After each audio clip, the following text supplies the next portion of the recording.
मुंबईची aqua line metro 3 हा इंजिनिअरिंगचा उत्कृष्ट नमुना आहे। बेटावरच्या शहराच्या जमिनीवर असं बांधकाम नेहमीच आव्हानात्मक असतं। ते इथे साध्य झालं आणि त्यातून पुढे आली प्रीमियम अंडरग्राउंड मेट्रो। पहिला टप्पा सुरू झालाय। आम्ही हा प्रेस्टिजियस प्रोजेक्ट एक्सप्लोर करतोय। चला जाणून घेऊया मुंबईकरांचं याबद्दल काय म्हणणं आहे।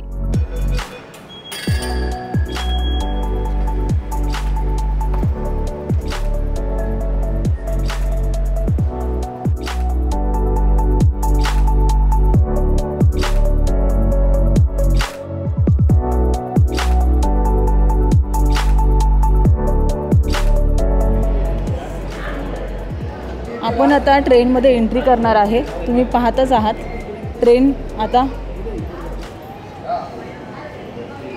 थांबली आहे।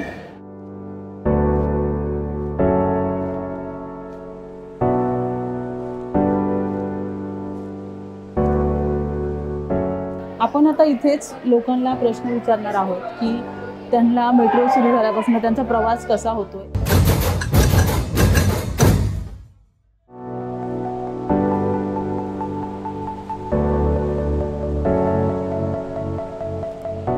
मेट्रोमध्ये फॅमिलीज आहे, पूर्ण ते फॅमिली पूर्ण सोबत प्रवास करतायत। त्यांना कसं वाटतंय पहिल्यांदाच आपण या छोटीला विचारूया।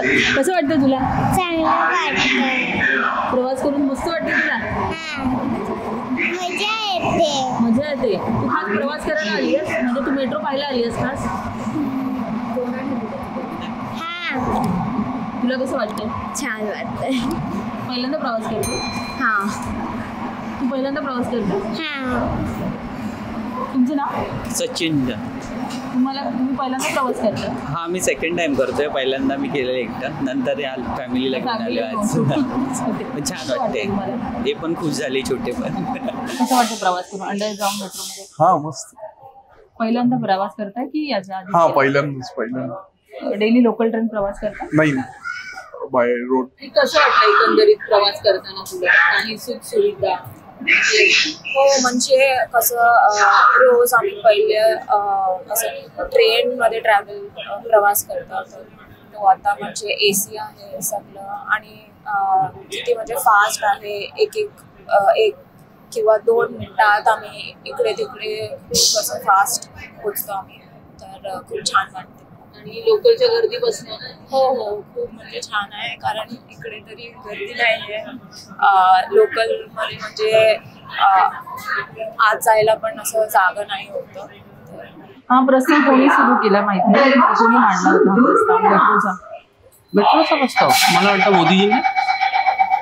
कसं वाटतंय तुम्हाला आता मेट्रोमध्ये प्रवास करून? एकदम छान। महायुती सरकार जर नाही आली तर हा म्हणजे थोडं अर्ध काम झालंय, अर्ध काम बाकी आहे, तर हा प्रस्ताव रखडला जाईल का? काय वाटतं? नाही, काम तर चालूच राहणार आणि नाही झालं पाहिजे, जसं रखडलं नाही पाहिजे। तर त्यांनी जर प्रस्ताव मांडला असेल आणि ते सरकार आलं तर नक्कीच रखडेल ते। असं महायुती सरकार हवं? हा, हवं, चांगलं आहे। महायुती सरकारचा हा प्रकल्प आहे, त्यांनी हा प्रस्ताव मांडला आहे, तर महायुती सरकार नाही चालत समजा, तर हा प्रस्ताव कुठेतरी रखडेल का? कारण की आता फेज 1च काम झालंय, बाकी आहे। मागच्या वेळी महाविकास आघाडीचं आलं तर ते कार डेपोवर हे आणलं, सँक्शन आणलं। महायुती सरकारमध्ये हा प्रकल्प आपला कम्प्लीट झाला, आता बाकी आहे।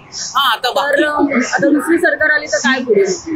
मला वाटत नाही कोणती सरकार याला स्टॉप करेल, कारण ही डेव्हलपमेंटचा प्रोग्राम आहे, पब्लिकसाठी आहे। सरकारचा उद्देश डेव्हलपमेंट असतो। महायुती सरकारमध्ये बरेच प्रकल्प रखडले होते, ते लवकर पुढे करण्यात आले। ते त्यांना आता विचार करावा लागेल की हा झाल्यानंतर की हा डेव्हलपमेंटसाठी थांबू नाही शकत, लोकांना त्रास होईल, पोल्युशन अजून वाढेल, रोडची गर्दी वाढली तर। आणि तिकीट दर कसं वाटतं तुम्हाला? तिकीट दर सुरुवातीला जास्त वाटतं आहे, कदाचित पुढे पुढे कमी पण होत असेल, कारण की आता पब्लिक एवढं कोण येत नसेल, त्याच्यामुळे 50 रुपये आहे आता आम्ही सिप्सपासून पकडलो आहोत JVLR, तर आता पुढे गेल्यावरती जर कमी होत असेल, कदाचित कमी झालं तर खूप चांगलं आहे, पब्लिक पण जास्त इंटरेस्ट देतील याच्यामध्ये। तिकीट दर थोडंसं जास्त वाटतं, थोडं कमी करावं, जर क्राऊड गोळा करायचं असेल तर थोडं कमी करावं। ॲक्वा 3 ही फक्त प्रवासाचे साधन म्हणून मर्यादित नाही, तर एक अविस्मरणीय अनुभव आहे। मंत्रमुग्ध करणारी मेट्रो 3 कशी सत्यात उतरली याचे फोटो ते गॅलरी पर्यंतचे आश्चर्यकारक कलाशास्त्र पाहायला मिळणार आहे. मुंबईकर उत्साहित आहेत, पण निवडणुकीची वेळ आहे हे विसरू नका. लांबलेले प्रकल्प पूर्ण करण्याला प्राधान्य देणारं सरकार हवं आहे. 3 वर्षांहून अधिक काळ झालेला सध्याचा विलंब आणि 10,000 कोटींहून अधिकचा खर्च लक्षात घेता सही करणारे हात बदलल्यावर काय होतं याची आठवण करून देतात. चला या निवडणुकीत विचार करून निवड करूया आणि मुंबईच्या पायाभूत सुविधांची स्वप्ने सत्यात उतरतील अशा भविष्यासाठीच मतदान करूया.